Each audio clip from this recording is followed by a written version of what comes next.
Get started with ease. First things first, we'll head over to Xero's website where you'll begin by selecting a plan tailored to your business needs. It's crucial to choose one that aligns with the size and nature of your operations to maximize efficiency and cost effectiveness. Once you've made your choice, you'll need to enter your email, create a secure password, and fill in your business details. Remember, accuracy is key here, as these details form the foundation of your Xero setup. After this step, check your email inbox to verify your account. This ensures that your login credentials are activated. Next, let's add your organization details. Navigate to the Settings menu, then head to General Settings and find Organization Details. Here, you'll input your business name, physical address, tax identification number, and the specific industry you're operating in. Don't forget to upload a business logo for your invoices. It adds a professional touch and also helps with brand consistency. Now we'll set up your financial settings.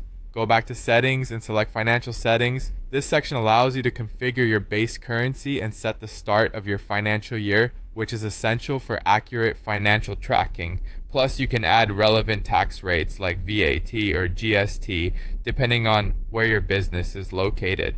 Take a moment here to set default terms for invoices such as payment terms and numbering.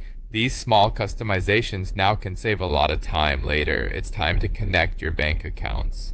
Under the Accounting tab, click on Bank Accounts and then Add Bank Account.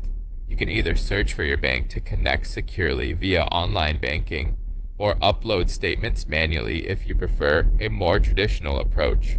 Consider enabling bank feeds as well, which automatically import transactions, ensuring your records are always up to date.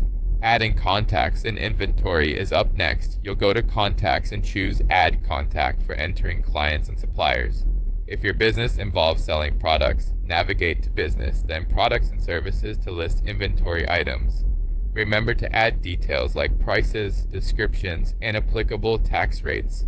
We now move on to creating your first invoice, which can be accessed by going to Business, then Invoices, and clicking on New Invoice.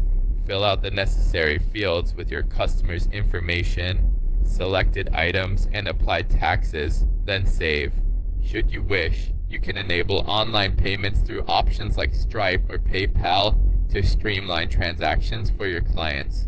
Let's wrap up by setting up users and permissions. Head over to Settings and select Users.